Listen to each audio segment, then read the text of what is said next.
Magandang gabi mga boss, mga kapig, mga kabunyog. Mamaya magkulab tayo ulit. Magbigay lang tayo reaction dito. House Quad Committee. Active and retired PMP officers want to testify in EJK, illegal drug probe. Pakinggan natin. A Philippine Congressional Committee says several retired and active police officers are willing 7 hours ago ho ito. At mayroon 17,000 views. to testify in its probe into the Duterte administration's bloody drug war. This report. A number of active and retired police officers sent feelers to the House Quadruple Committee regarding their willingness to testify in its investigation into the bloody war on drugs under the Duterte administration. House Committee on Dangerous Drugs Chairperson, Representative Robert Ace Barbers, refused to confirm whether Police Major General Romeo Karamat Jr. was among them, but said he will be invited in the hearing. Barbers noted that the joint committees will vet the information being offered to them and they will not give incentives in exchange for their testimony. Karamat supposedly offered to disclose everything he knows about the alleged extrajudicial killings in exchange for being appointed chief of the Philippine National Police. But House Speaker Martin Romualdez rejected his offer, according to House Committee on Appropriations Chairperson Zaldi Co. Marami na po ang nagpapadala ng feelers dito sa Quadcom na maaaring makatulong sa ating investigation. At dahil dito, welcome po sa Quadcom yan. Ngunit, wala pong sanang kapalit may hihingiin. Dahil hindi po natin ito tolerate yung may mga kapalit. I-weigh namin yung kanilang mga testimonies. Barbers, meanwhile, tagged as gossip, claims that active and former police officials were being pressured to testify against the Duterte administration regarding its war on drugs. Senator Ronald De La Rosa, who was Duterte's PNP chief, claimed that former Senator Antonio Trillanes IV, in the presence of the House Speaker and the House Appropriations Committee chairperson, tried to convince active and retired police officers to testify against Duterte and De La Rosa. Co, who chairs the House Appropriations panel, denies De La Rosa's claim. Kumbinsi sila na mag-testify against Duterte. Maltis din andun, at saka yung si Saldico, Congressman Saldico. So, anong Alam mo ba to? Hindi kaya parang naalaligan ko yung ginawa nyo kay Dilima? Nakumbinsi kayo ng mga drug lord sa Muntinlupa para mag-testify against kay Dilima. Ang ginamit nyo. Pero ngayon, nag-recant sila, di ba? At lahat ng mga kinausap ninyo na sinasabing natakot ninyo, kaya nag-testify sila, nagsibaligtad, hindi ba? Oo. Tuloy. meron sila? Very obvious. Mga lingkod bayan o hindi kaya yung mga active na kawani ng ating gobyerno, wag naman po kayong maniwala masyado sa marites. I-validate siguro muna natin kung tayo may narinig. And use our best sense and judgment dito sa mga ganitong klaseng information na naririnig at nakukuha natin. Barbers has defended their joint hearings on the link of Pogos to the Duterte drug war. The 4 House panels holding the inquiry will invite former President Rodrigo Duterte, former police chief turned Senator De La Rosa, and former Duterte advisor Michael Yang. Senator De La Rosa says he won't attend the hearings. Barbers also insists there is no politics involved in their probe. We're not pinpointing at anyone.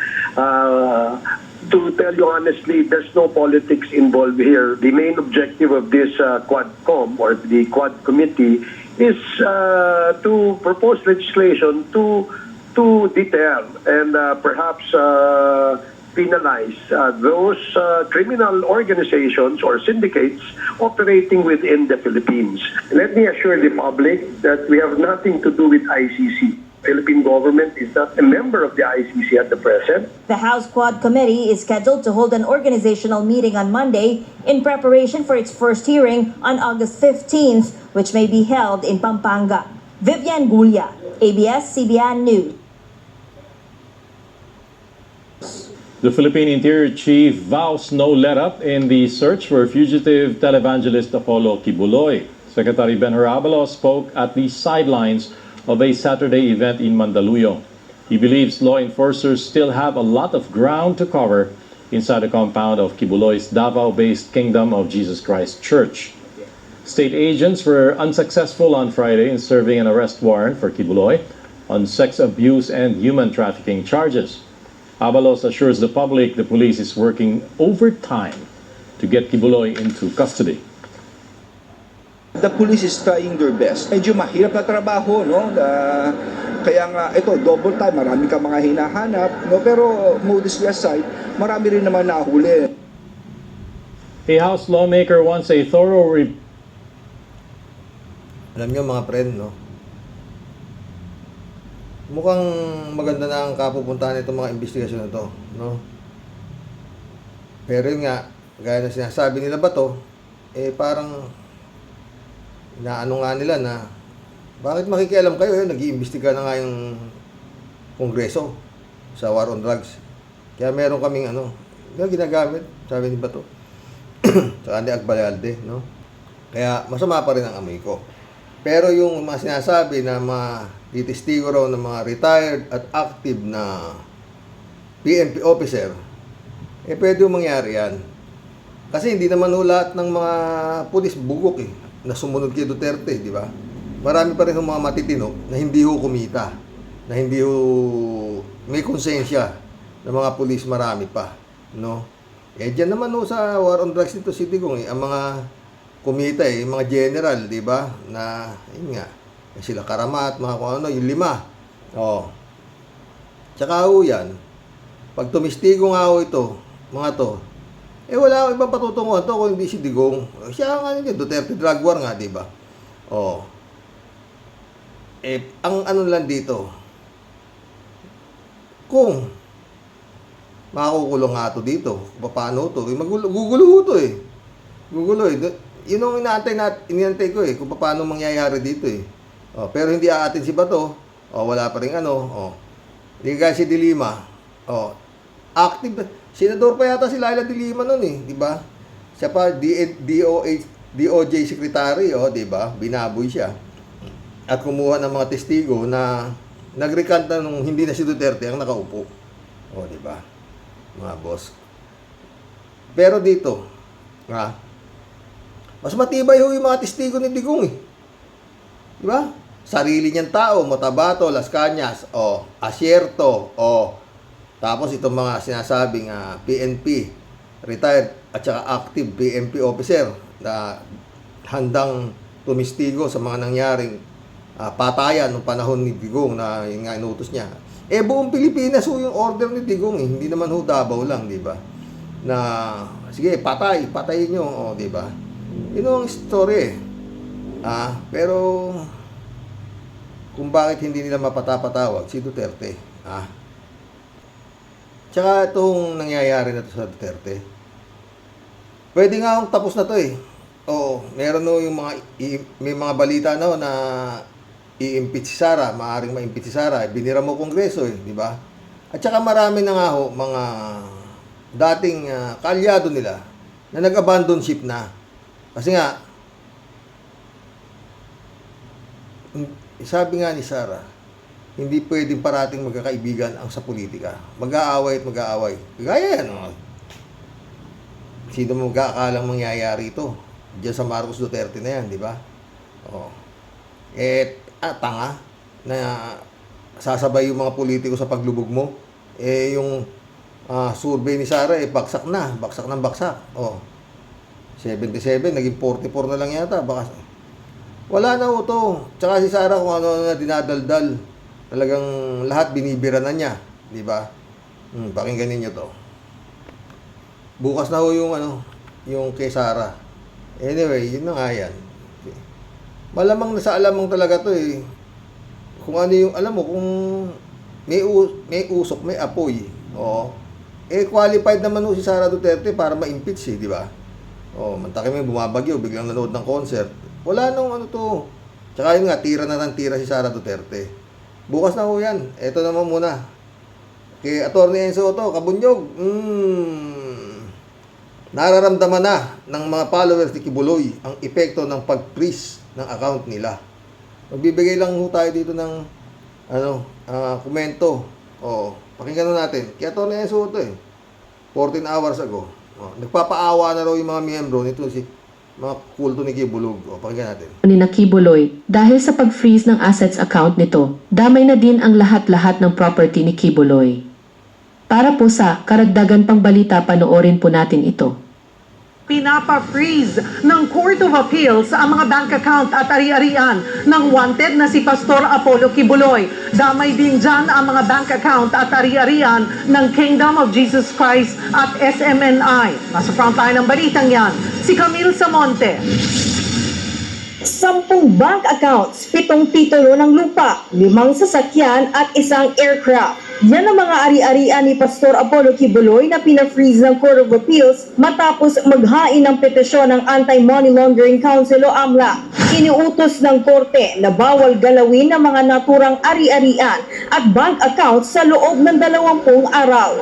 Nahaharap si Kibuloy sa kasong sexual at child abuse at qualified human trafficking. Pinaghahanap siya ngayon dahil sa mga arrest warrant laban sa kanya.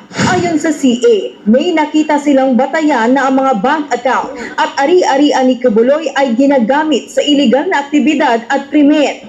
Bukod kay Kibuloy, pina-freeze din ng korte ang bank accounts at real estate properties ng 11 opisyal at miyembro ng Kingdom of Jesus Christ o KOJC. Kasama dyan ang 47 bank accounts na nakapangalan sa KOJC, 16 na titulo ng lupa at 16 na sasakyan. Ayon tag-ulan. Ang miyembro ng KOJC ay ipinadala sa Amerika para mag-solicit at hinuhulog ang mga donasyon sa bank accounts ng KOJC para pondohan ang stadium ng religious group at ang marangyang pamumuhay ni Kibuloy. May freeze order din sa Children's Joy Foundation ng KOJC at sa Suara Sud Media Corporation ang nag-ooperate ng Sunshine Media Network International o Talagang kalat na kalat yung pera ni Kibulog, kung saan-saan nilagay, pati sa mga miyembro niya. May mga kanya-kanyang bank account nakakalat, sabog na sabog o pera, Ang dami pang mga, tuloy. o SMNI. Paliwanag ng Department of Justice, bahagi ng standard procedure ang pag-freeze sa assets at bank accounts para matiyak ang integridad ng investigasyon sa kaso ni Kibuloy. Ang goal talaga natin dito ay malimit po yung actions or yung movement ni Pastor Kibuloy. Especially in cases like this where we are faced with somebody with a lot of resources. Posible pa raw mapalawig na hanggang 6 na buwan ang freeze order depende sa kalalabasan ng summary hearing. Sa pahayag naman ng abogado ng SMNI, sinabi niyang nirerespeto nila ang desisyon ng korte pero maghahain daw sila. Yung pala, respeto nyo pala yung desisyon ng korte. Ba't hindi nyo kausapin yung si Kibulog na sumuko na? Yun ang desisyon ng korte. Tsaka kayo maglaban sa korte. Itong si Turon, si Turon Kung ano-ano rin sinasabi nito respeto yung kagustuhan ng korte. Kagustuhan nga ng korte yung may warrant of arrest nga yan. Gulo nito, tuloy mo. Sila ng motion laban dito. Ayaw naman magkomento ng abogado ni Kibuloy dahil hindi pa raw nila natatanggap ang kopya ng utos ng korte. Pinuri naman ni Senator Risa Hontiveros. Anong hindi na matanggap yung utos ng korte? Di ba utos ng korte na sumuko siya? Ba? Ang pagpapa-freeze ng ari-arian ni Kibuloy. Ang senador ang nanguna sa pagdinig tungkol sa mga umano'y pang-aabuso ni Kibuloy sa ilang dating miyembro ng KOJC. Dahil dito, umaasa siyang hindi na makakatakas si Kibuloy.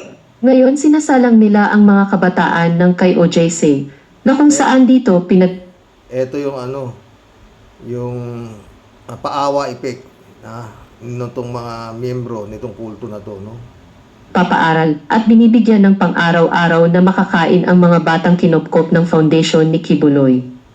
Saad nila, hindi lang daw si Kibuloy at SMNI ang apektado ng nasabing pag-freeze ng asset ni Kibuloy, damay na rin ang foundation ni Kibuloy na sumusuporta sa kabataan ng kanilang simbahan. Talagang parang nakikita ko rito yung nangyari kay Senior Aguile, yung grupo ni Senior Aguile.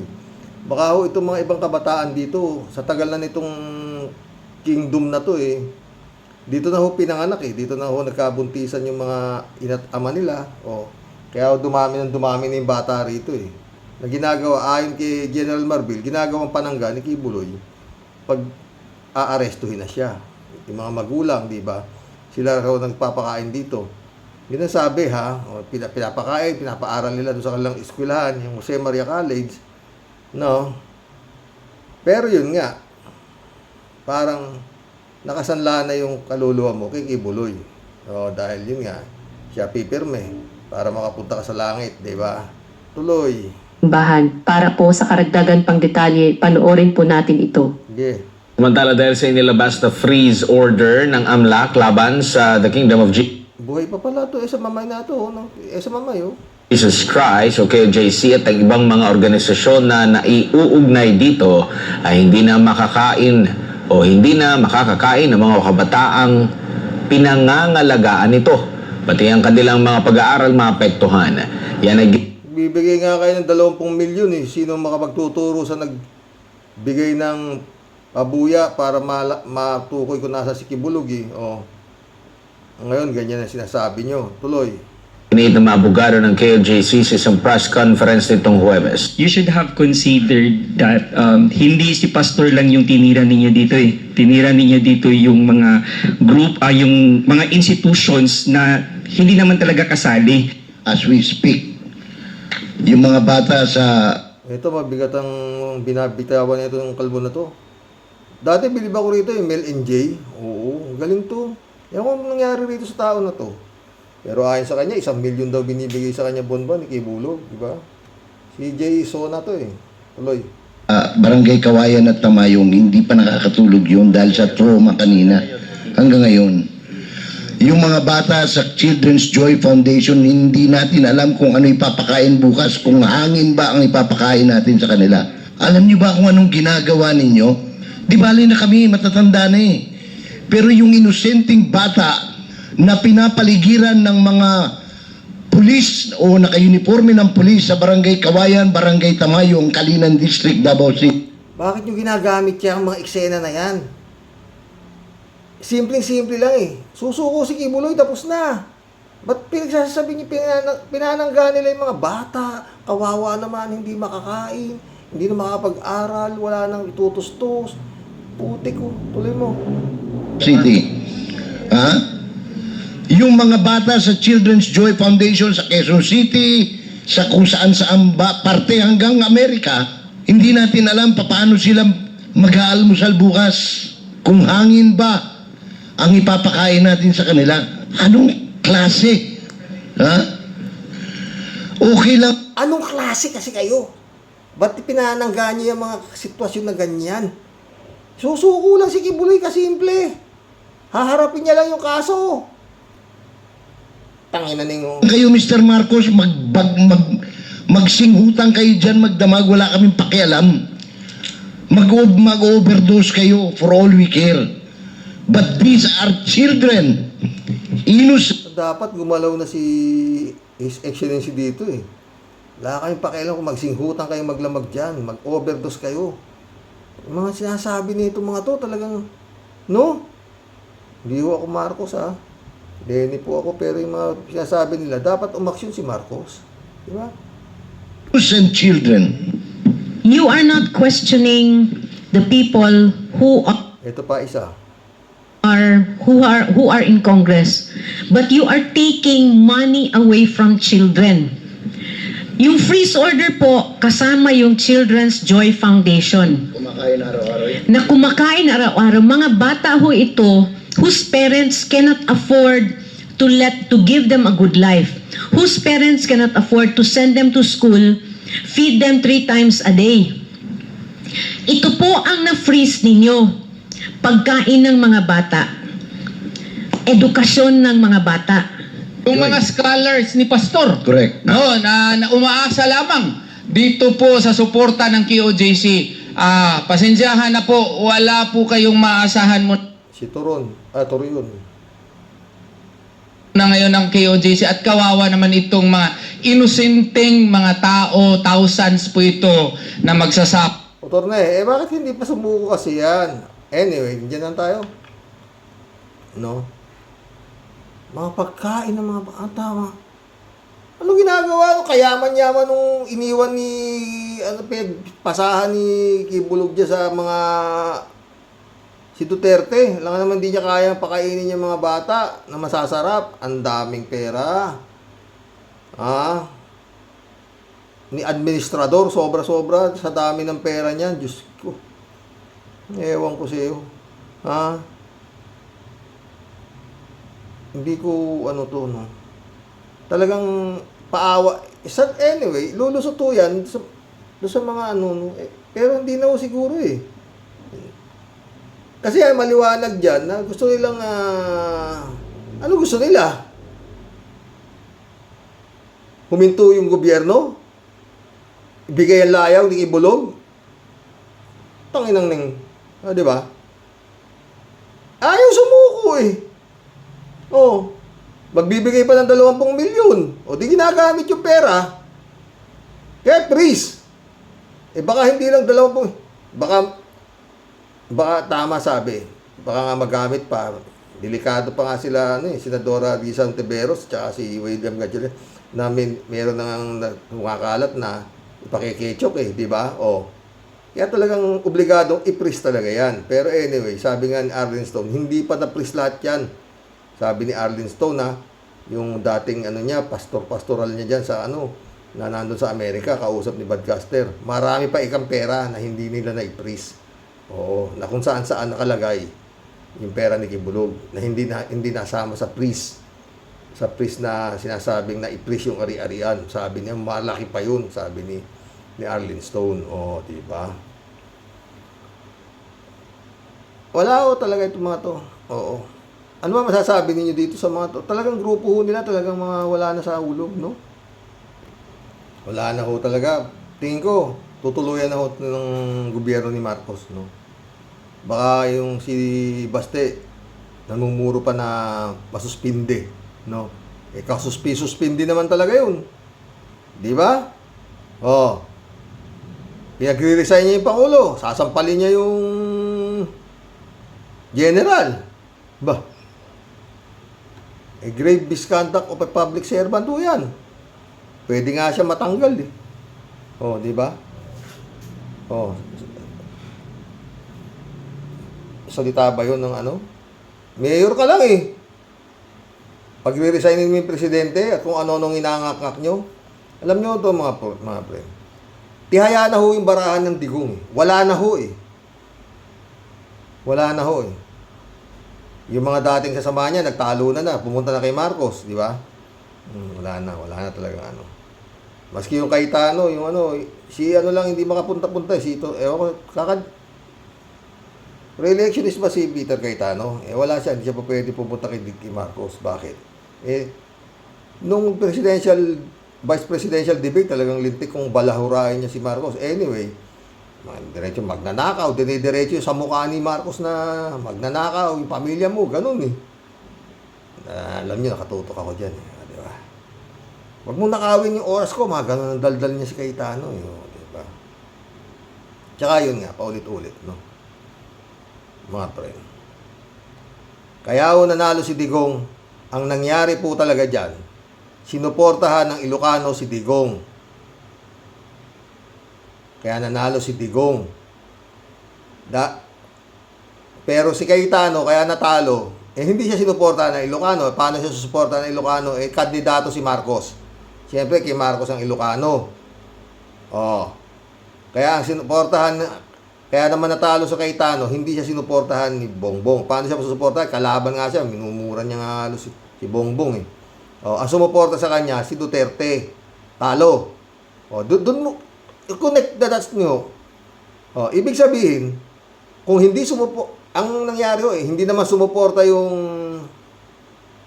Ilocano kay Miriam Defensor Ang kandidato ni Marcos nun, Miriam Defensor, saka Bongbong Marcos. Ang presidente ni Bongbong, si Miriam Defensor. Hindi sumuporta Ilocano kay Miriam Defensor. Ang sinuporta ng Ilocano, ni Amy Marcos, si Digong. Yun Samantalang yung Digong naman, ang sinuportahan ng mga Digong, si Cayetano. Kaya talo si Cayetano, nanalo si BP Lenny. Yun ho ang kontesto nyo, ha? Kung hindi ho sumuporta ang Ilocano kay Digong, talo. Maruha sa mananalo. Di ba? Yun ang noon. Wala akong ibang doon. Kaya naman natalo si Bongbong. Ang sinuportahan ng Duterte, ang sinuportahan ng Duterte, si Cayetano.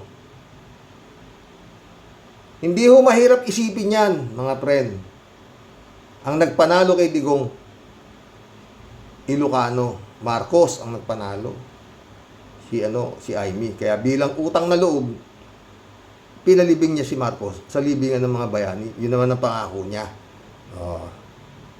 Yun. Kaya ngayon, yun na. Etong pagtakbo naman nito si Sara, na sinasabi, tsaka itong Bongbong, na 31 million, 32 million, hindi pa kapanipaniwala yan. Marami yung question dyan. Magkulam na po tayo, mga boss. Rex Cruz, welcome to the club. Good evening po. Watching from Marikina City. Pa-shout out po. Shout out, Rex Cruz.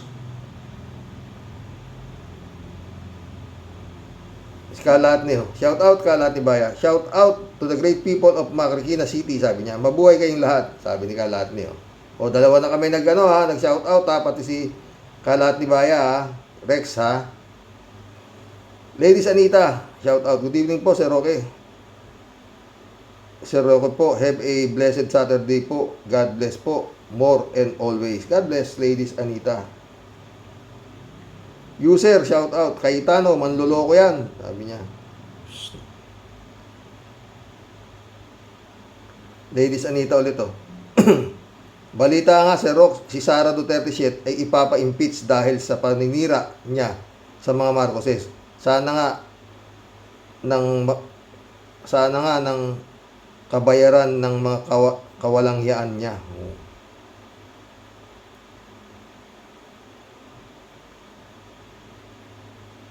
Kalate ulit, basta kabayo, gwapo, patay tayo dyan. Ladies Anita ulit, Sir Roque, yung palang nag-raid sa KOJC na NBI nga, na NBI, autoridad ay puro bayaran ni Rapist Kibuloy. Yung totoo na issue, napanood ko po kay Vlogcaster Armandin. Napanood ko rin. Grabe ang mga otoridad na dapat mag-parade ilang araw pa na intibre na kay Rapist Kibuloy. Kibaliw. Lahat bandang huli ay makikialam ang tadhana. Kaya daw, kumbinsi nga baka timbre na kay Rapist Kibuloy. Sana ay ikulong na sila. Di ba? Naka-freeze pala, Tawa-tawa si Federico. Natawa naman talaga ako sa comment mo. Wala sa timing nung dumating yung bagyo.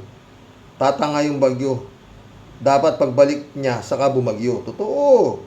Yung pagkukulang niya, maggagalit-galitan at maninisi para maibaling yung atensyon sa iba. Pero sumampal lahat sa makapal niyang muka, lahat ng pinagsasabi niya. Sana ituloy niya pa yan para ma-impeach na yung BP na yan. Sabi pa niya, kaya daw siya nag-resign as DepEd Secretary dahil hindi raw naibigay ang buong budget ng DepEd. Putik yan, pera-pera pa din ang nasa isip. Eagle eating money talaga. Totoo. Kaya nga 1,000 buo, puto, so mukha na agila nilagay doon. Di ba, totoo naman, Federico, hindi mo papigil yung biyahe ni Sara, maski pa bumagdilubyo kayo dyan, nakatikit na siya Tsaka manunod siya ng concert What Sara want, Sara get, di ba? Kaya mali yung bagyo. Di ba, Federico? Ladies Anita ulit, Mga tumatanggap daw ng malaking pera galing kay Rapist Kibulok, NBI, mga pulis, at kung may oras ka pa po, sa vlog ni Armandin, nagulat ako kaya pala walang ilaw gawa ng nakatimbre na. Di ba? Napanood ko yung buo. Talagang nakasobre yun. Sabi nga ni Matabato, di ba? Kada makapatay kami, binibigyan kami ng subri, di ba? Yun din na sinabi ni Arlene Stone sa interview ni friend Badcaster, di ba? Noel Tenco, shout out. No more Cayetano Villar sa Senado. Sama na din mga artista. Madami na tayong pwedeng pagpilian sa Congress ng mga abogado. Totoo. Tsaka dapat nga itaas yung kwalifikasyon ng mga aplikante dyan. Kasi mga aplikante yan eh. Apply kang janitor, kailangan college level ka pa, visit. Elizabeth Iscare, shout out. Sumagot siya, oh. Grabe talaga, ikinikilos ni Saras na yan. At yung mga alipores nila. Kasama yung mga taga-KOJC na sobrang tatapang ng mga apog. At akala nila sila ang pwedeng masunod kaysa sa batas natin. Hay, kilos BBM, kilos before it's too late. Totoo, BBM, gumalaw ka. Ladies Anita ulit, oh. Thank you so much mga kapatid ko dito sa programa ni Sir Roque sa pagbati sa aming birthday in advance. Nakakataba ng puso. Totoo yan, Ladies Anita. Diyos na ang bahalang magbigay ng gantimpala sa inyong mga bumati sa special day namin ni Sir Roque. God bless you all. Keep healthy more and always. Ingat kayo palagi.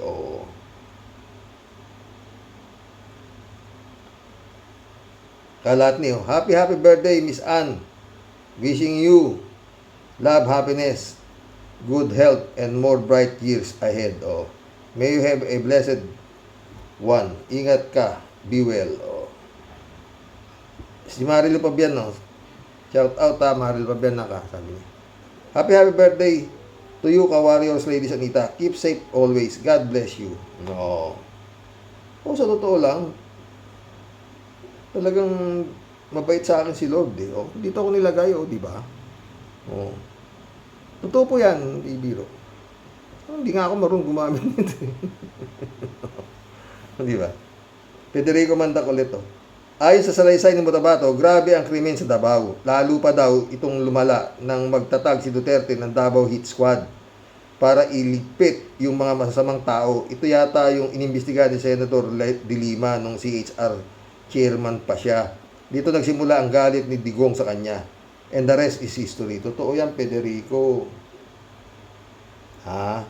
Danilo Proilan, shout out. Impeach. Wala namang nagawa para makatipid ang gobyerno. Totoo. Dapat yan, tanggalin na talaga yung impeach yan. Mary Chat Conpol, shout out. Yes, impeach this bobo woman. A shame to our country to have a BP like her. Wala. Kapalang mukha. Siya pa nagagalit, siya pa nagbabatikos sa putik. Utang, wala kang karapatang bubatikos. Kaya lintik magmura to si Mima Alicia, sa totoo lang. Ako gusto ko na rin magmura, Tragis na. Alejandro Bidad, shout out. Karox, itong si Itok-Itok habang nagsisinungaling sa harap ng nagsisinungaling sa harap ng salamin, siya magdaldal ng masapok niya yung kaharap niya sa salamin, di durog ang kamao niya, di wala ng panapok sa sheriff, tapos sasampalin niya ang mukha niyang sinungaling, buwisit o kinam sa lawasaw. Mario Josep, God bless Karox and your family. God bless Alejandro Bidad.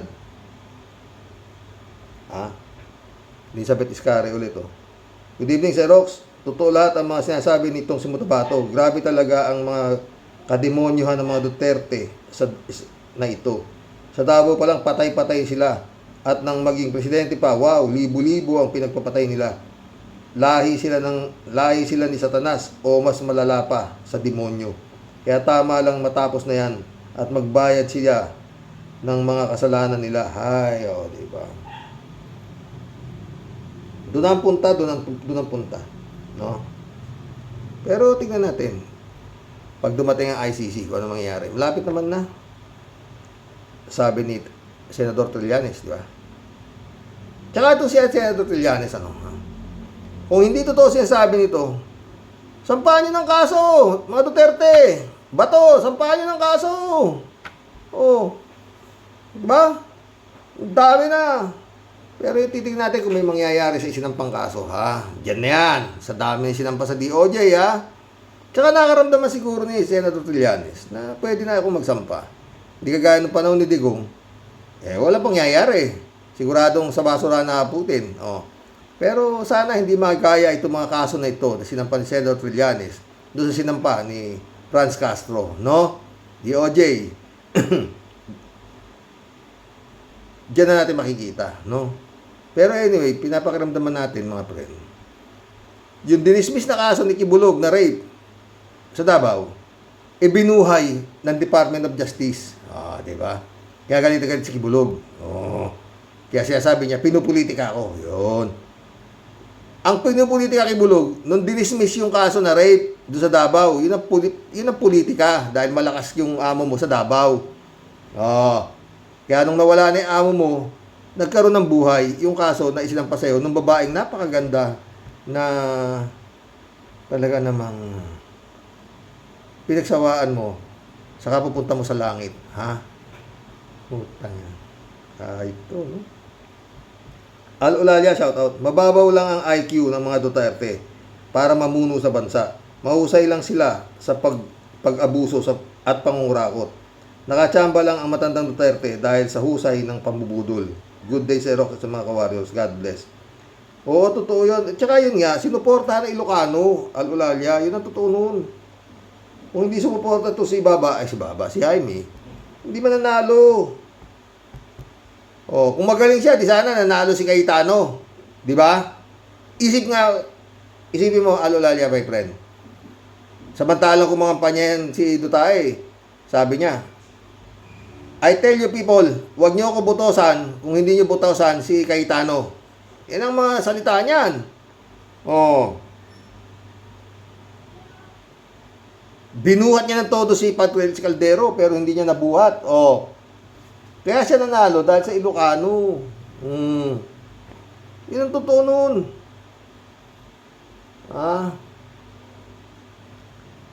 Jack Roman Santa, shout out.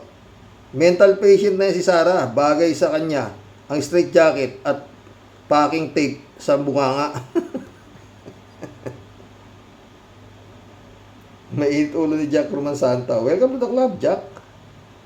Kalat ni ulit. Laban lang, paring Apollo, laban lang. Kahit anong gawin nila, ay di ka nila kayang hulihin. Untouchable na. Appointed son pa. Son ka pa. Catch me if you can. Patay tayo dyan, kalat ni. Kalat ni ulit, Dapat dyan, sa Davao, dapat dyan sa Davao na yan, palitan ang katulisan. NBI, Barangay Tanod, Security Guard, CHDF, at Kapgu kada linggo nang mabawasan na ang kaungasan sa Davao na yan. Di ba? Good evening, Kasani. Tuloy lang ang laban, Kasani. Kahit nakakapagod minsan ay laban lang. Hala, tira.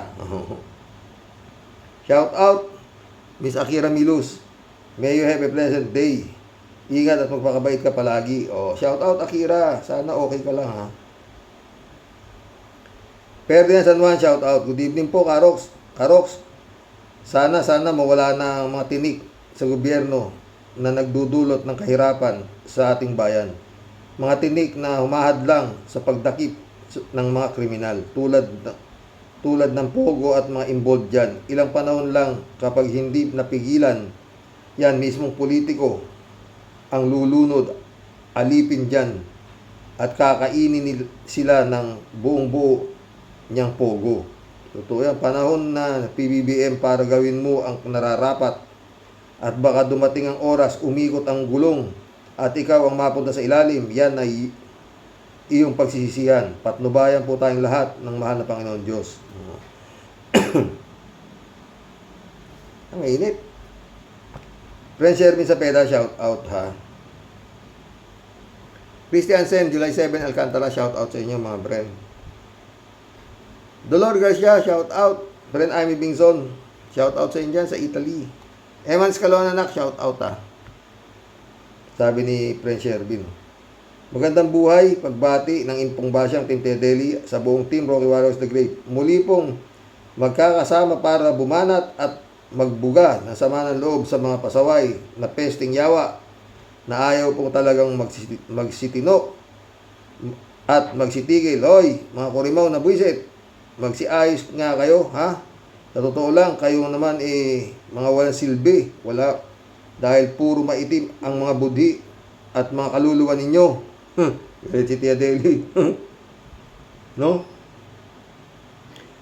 Sa totoo lang, huwag masyadong matutulog ng mahimbing. Ano po? Dahil bangungot is real. Matakot kayo sa karma. God moves in a very mysterious ways. Do not underestimate the power of God. Ano po? Lalo na po doon sa mga grabe ang kakapalan ng mukha at kaitiman ng mga budhi. Ay nako, calling mga siga at mga hari at reyna ng mga nagmay-ari daw po ng Davao. Kilabutan po sana kayo, ano po, at makapag-isip pa po sana dahil kahit pa po anong yaman at kapangyarihan meron po kayo, si Taning ang magiging pinakamasaya. Totoo yan, Tia Deli. Party kayo together sa kingdom ng kawa ng mga kawa ng apoy. Dapat po talaga magkapangil at makapatupad po ng tama ang hustisya. At ito pong mga kulto ng mga pesting yawa, malipol at manahimik na. Hanggat ang mga yan po di nakakatikim ng tunay na pangil ng batas, para lang po yung mga surot na mga surot di magsisitigil, magsusumiksik at mangangagat. Totoo yan, Tia Deli ka. Pinakamalaki kasi na spoiled brat ayaw magsitigil sa pangungulimbat. Sobra ng apaw, sobra ng buntat. Sa panggigigil di sila maawat.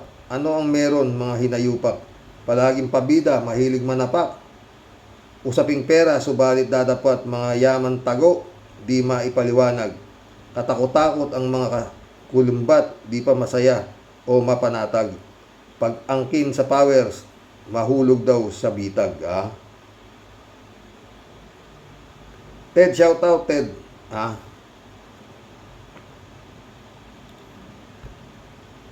Malakas pala si Kibuloy sa NBI, kaya pala nung isang araw, maraming mga NBI ang bumisita sa compound ni Kibuloy. Ano kaya ang pakay kay Kibuloy ng mga NBI? Lagay ni Kibuloy o basbas ni Kibuloy? Balita ko, pagkatapos lusubin sila ng NBI, lulusob naman CIDG at PMP para siguraduhin na naglagay si Kibuloy. Ganon ba, Ted? David Alin Mendoza, shout out. Karox, ang lakas ng loob magkomento para bang napakarami niyang nagawa para sa bansa. Totoo yan, David. Kapal nga mukha Dapat po manahimik na lang si Sarah Jing dahil bumabalik sa makapal niyang pagmumuka ang mga batikos niya sa gobyerno. Totoo yun. Hindi pa nakakaramdam manhid pa yata. Baksak na ng baksak yung survey niya.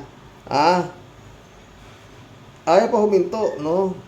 Hindi naman sila makaka-create ng people power. Di ba? Ang mga tao to. Alberto Reyes, shout out. Karoke, sana ma-impeach na yan si BP pa, Sara Itok-Itok Duterte Carpio. Walang kwentang vice president.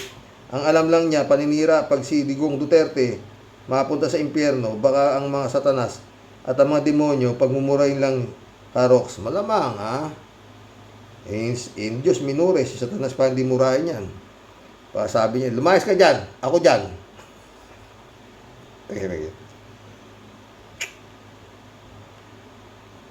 Ted sabi Ted, hindi lang in-check ang makikita sa tunnel ni Kibuloy, Karoke. Baka sundalo pa ng Hapon nung pangalawang digmaan. Katay tayo dyan. Librado Ludovico, shout out No comment muna, Karoks. Ano na ang advance happy birthday to you, both. And Anita, may you have more blessings to come. God bless us all. Amen. God bless. Librado. Cassandra Daisy, shout out. Mas marami ang mananakaw kaya sa mga matitinong pulis ay mga Pilipino. Inanakawan at tahimik pa rin. Malayo pa ang umaga. Sabi ni Cassandra. Cassandra ulit oh. Ha? Huwag nang iboto ang mga senador na hindi naniwala kay Matabato at Las Cañas. Iboto lahat bago tulad ni Toto Osing Bunyog. Oo. Kakampanya ko sila dito. Marami rin akong kaibigan dito eh. Oh, sa totoo lang. Raul Villanada, shout out ha. Greetings Kuya Rox. Sa inyo may bahay. God bless sa inyo. God bless Raul. Raul ulit oh. Buwisit ang BP ng Piñas. Walang silbi. Ipa-impeach na yan. Walang iya. Galit si Raul. Marilo Pabian ulit oh. Good day po tay. Blessed Sunday po sa ating lahat tay. Kasama ng ating pamilya. Ganon din sa mga ka-warriors. Totoo nga po na maglagay man ng pinaka-the best na leader pero kung ang mga nakapaligid ay puro wala sa puso, di pa din magiging tagumpay ang laban. Samahan po tayo ng ating Panginoon tungo sa magandang kalagayan ng ating bansa. Amen. Both Attorney Enzo Recto, Toto Kausing for Senator 2025. Ito yan. Saka yung pagsasalita po ni Mutabato, mararamdaman natin na ang sincerity niya sa lahat ng tanong. Walang utal-utal at lahat ng lugar kasama sa trabaho ay kaya niyang banggitin. Kaya sa dami ng kasamaan na ginawa sa ating buong bansa, naging manhid na ang puso niya. Para sa pagbabago, thanks God at hinipo ni Lord ang puso ni Las Cañas at Mutabato para isiwalat ang katotohanan. Totoo yan. Marami pa yan na kagaya to, yung mga kapulisan na matitino na hindi sumunod sa ginawang order ng demonyo, handa silang tumistigo. O, dagdag ano yun sa, siguro, nababagbag yung konsensya nila. May mga pulis naman may konsensya, mga pre eh. Yung mga sumunod kay Digong, walang konsensya. Pera talaga. Mantaki mo, lakit, 10,000. O, babaril ka lang ng nakahikaw. Pag nakahikaw, adik ka na eh. O, tataniman ka na ng ano, di ba? Ganun eh. Lorna Bele, shout out. Si Roque, marami pa palang galamay si Duterte sa mga taga-pagpatupad ng batas. Marami. Kaya lang mukhang nagtatalo na nga eh. Ha? Kasi nakita nila na wala ng suporta sa tao. Ito si Duterte. Ilang maisog na ang nausog. O, di ba? Kaya wala na. 3JC Hope, shout out. Hello, Sir Rox. Hi. Ang daming ganap ngayon sa Pinas. Unahin natin itong babaeng Sara. Naku, ang lakas ng apog na batikusi si BBM. Tawa-tawa siya. Pero nag-backfire sa kanya ang mga kalokohan niya. Lalabanan niya si BBM mas malala ang mga kalikuan niya. Akalain mong inuna pa si Taylor Swift kaysa sa mga Pilipinong binabagyo. Kasalanan ng bagyo. 3J Shop ka. Hindi pwedeng mapuspo yung Taylor Swift. Kasalanan talaga ng bagyo. Killjoy talaga yung bagyo na yun eh. Oh, pero anyway, hindi napigil ang Sarawan Saragets, ha? Oh. At ibinili naman daw niya doon sa kanyang mga tauhan na kung ano naman tumulong kayo dyan, ha? Maski wala ako, kaya niyong patakbuhin yan. Mag-resign ka na. Diba? Kaysa ma-impeach ka pa. Yung mga pinagsasabi mo, talagang impeachable ka talaga eh. Sa totoo lang. Ha? Sarah Jean Potpot. Ang lakas ng loob at ikaw si BBM, hindi pa niya nga naipapaliwanag yung 125 million ginastos niya sa loob ng 11 days. Mahaba. Ito naman si Haring Roque, ang lakas ng tiwala sa sarili na kaya niyang paikutin ang Kongreso como abogado di kampanila siya. Kaso merong isang abogado rin sa Congress hearing na mas smart sa kanya at hindi kayang palustan ni Roque. Oh, nalunod lang. Itong si Gibbs, sige lang, magtago lang siya habang makakapagtago pa siya. Sabi nga sa Ingles, you can run but you cannot hide. Mauubusan ka rin ng tatakbuhan. Malaki-laki yung tatakbuhan yan, friend. Baka nga nandun lang sa tabi-tabi ni Digong yan eh. Kalalayo sa akin. Sagot kita, Brad, ha? 3J Show ulit, oh. Si Rox, ang daming grounds para impeach Sara. Oo. Kung talagang seryoso ang Congress, ma-impeach yan. Tatrabahuhin niya ng mga maka-BBM dahil lumalabas na ang sungay niya. pag dumating ng ICC arrest warrant, kasama na ang pangalan niya sa mga nirereklamo. Kaya't kaliwat kanan na ang sakit ng ulo niya. Tapos wala pa siyang makukuhang simpatya mula kay BBM kasi inaway niya. Totoo yan, ha? 3J show ulit, oh. Si Bato naman, halatang takot sa mga nababalitaan niya about ICC kasi naman, ang yabang niya noon, di ba? Kesyo wala raw jurisdiction ng ICC.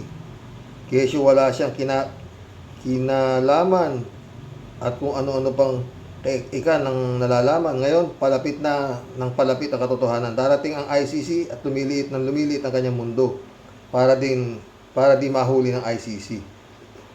Baka biglang mag-disappear din niya si Bato, ala Kibs, Alice Go.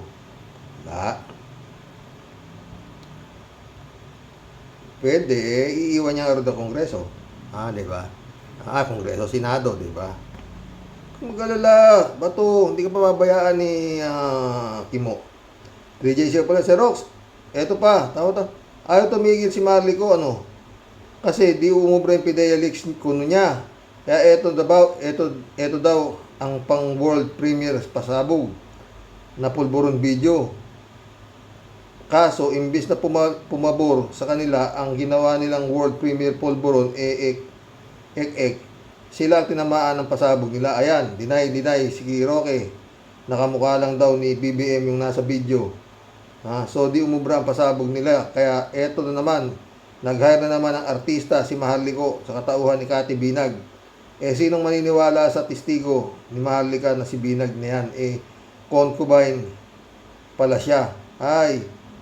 Ang kaaway niya yung kanyang kalaguyo, pero si BBM ang dinadawit niya na wala namang kinalaman sa personal nilang buhay. Itong si Maharlika ayaw tumigil. Sige siya, lahat yan sa kanya ang tama pagdating ng tamang panahon. Totoo yan. 3J Shop ka. 3J Shop ulit, oh. Mag-isang oras tayo. Si Rox, kala mo wala akong alam sa mga nangyayari dyan sa Pinas, ha? Kung nasa lakotsyahan ako, updated ito kahit naglalamierda. Ganun, ha? Ako. Nicolas Hilario, shout out. Walang katapusan mga salot na yan hanggat hindi natatauhan si PBBM. Nawa nga tuluyan ng magwakas ang mga bobo sa Senado. Di ba pwedeng daanin na lang yan sa Di ba pwedeng daanin na lang din sa tukhang 3 bobong senador para mabawas-bawasan ang palamunin ng taong bayan sa Senado?